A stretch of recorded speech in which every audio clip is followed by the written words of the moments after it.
I'd like to welcome the band Sunspot to the Ask Mellow Max interview series. Thank you. Thanks, Cool. Max.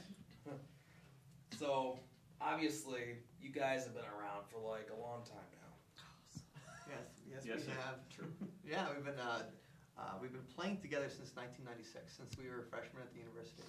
And well, my name is Mike. Hi. Mike. I'm Wendy. And I'm Ben. And no, we joined forces. That sounds like a press kit. Sounds like right. You know. And I'll form the head. That sounds like a press kit kind of thing to say. No, we started playing together a long time ago, and just had so much fun we didn't want to stop. And here we are. We just finished playing tonight for our like 9,000th practice, I believe. I have to say, I mean, I can tell that you guys have been around for a while because I even saw some late 90s footage from WYOU's Late Night Madness. Oh, wow. Absolutely, Oh, yeah. absolutely. Late Night Madness. That was living the dream. Only they still had that show. You're telling me about it. Go to WYU.org, give them money.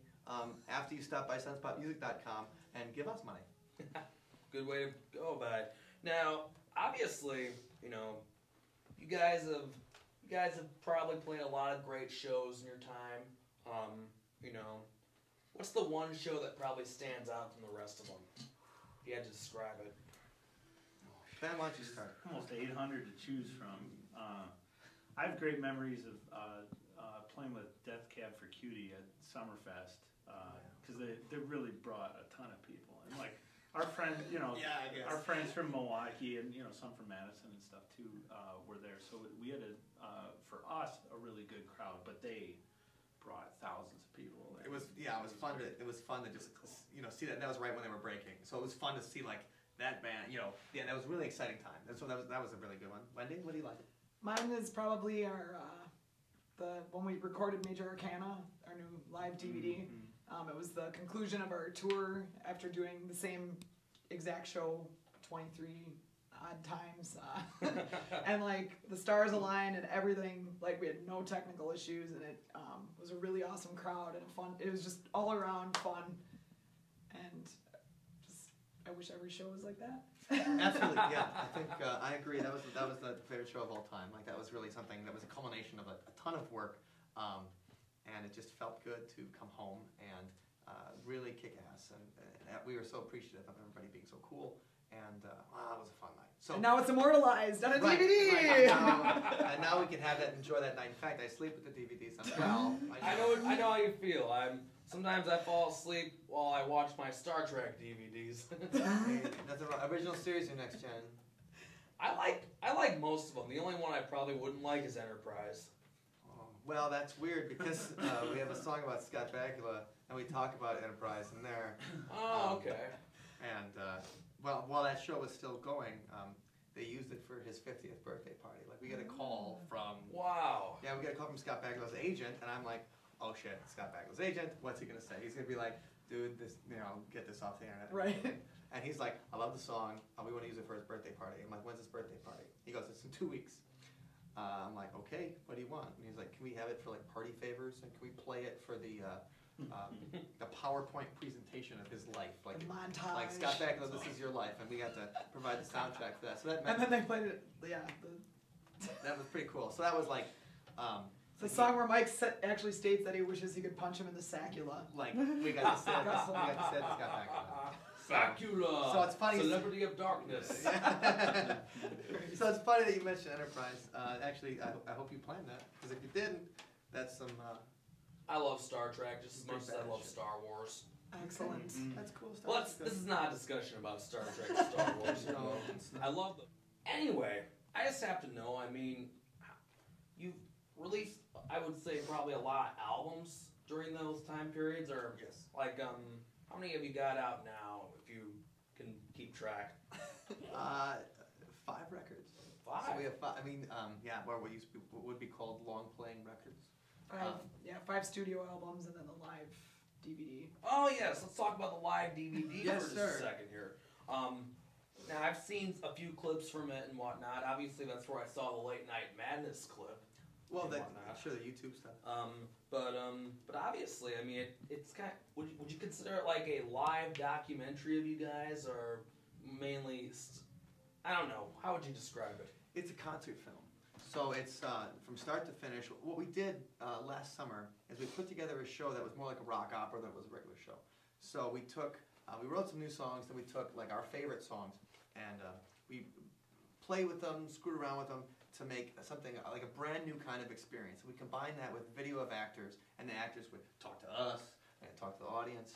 And there's a storyline going throughout the whole show, so it's kind of interwoven between the songs, and then the live DVD is that full show in its entirety. The last date of the tour here in Madison, which was what I was talking about before. So at the Annex. So it is, I mean, but on the DVD we also have all the podcasts that we did from every night of the tour.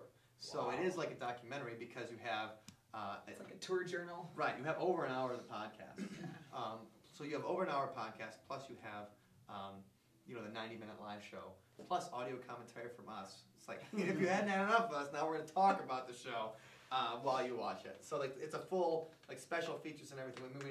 It's a real DVD. We're super excited about it because it's something completely different than anybody else has. This brings me to my next question, now the whole scene in general. I mean, I see a lot of people talking about Madison as being mainly a rock scene, yet metal has started to come more and more to the forefront. Keeping in mind that you guys aren't what you would call metal, yet you've got certain types of riffs that definitely qualifies influence. that We now. have a ton of metal influences and stuff, and some of the stuff we've released is, I think we probably called it heavy metal in 1978. Right. Today they would probably call it light rock compared to hardcore and stuff. I would Or it's like we're Christopher Cross compared to the stuff that's out there now. But so we love heavy metal. Like you talk about bands like Iron Maiden, Judas Priest, or Metallica. I think everybody agrees that they're freaking sweet. Things happening right now in that. We were part of the university community for a long time, and that was fun. And then that changes as you go on, and your music evolves and stuff. And the university community tends to be very, it's like whatever's, the hot stuff. Turnover. And then it was indie rock for a little while, and now that's evolving. So now as the university bands are evolving to something different, you're seeing the punk, hard rock, and metal bands that we've all been here for a long time. We all know each other, and there's more a sense of a brother and sisterhood, I think, among other bands than I've seen probably for a few years. Like now you go to a show, it's like I know I'll see people at the show that I know. I know what you mean. We just premiered a new song in Minneapolis a couple days ago, and followed it up with a couple hours of songwriting tonight. So yeah, we're looking at doing an EP and a whole new show for South by Southwest, which is coming up here in March. Very popular music festival, by the way. Yeah. So great time. Yeah, we're looking forward to that. So tell me, what's the story behind that Packers song that you guys did all those years ago? Well, a couple years ago they were making a Packers CD. It was called Tailgate Tunes, and they were looking for Packers songs. And we'd always, we're born in Wisconsin, and I go to the Packer games, and we wouldn't be rooting for any other team. So we wrote a Green Bay Packers song. They picked it up, and then it's been on the CD for a couple of years, and you can pick it up at Shopko or tailgatetunes.com. gbtailgatetunes.com actually is where it is. So that's where you can grab it. And iTunes and CD Baby. All right, all those. So it's everywhere. But the cool thing is that because the Packers had such a great season this year, Fox picked it up for their coverage of the NFC playoffs and for the Super Bowl. So, if you're watching the Super Bowl, which probably most people, listen for the Sunspot song, Go Pack, because...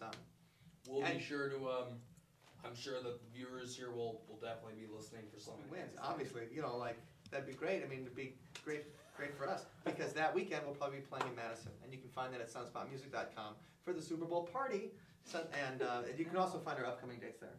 Right. Well, I want to thank you guys for dropping by the old Ask Metal Max webpage. Remember, catch these guys out and about. You can go to their website. It's sunspotmusic.com, and then we'll tell you what we're playing. You can download all of our songs for free, and then you can even buy them if you like them. You got videos from the DVD. We have like 15 or 16 music very soon for our next shows. And then also, we finished an interview with Metal Max! Yeah, that's me, folks. This is an honor.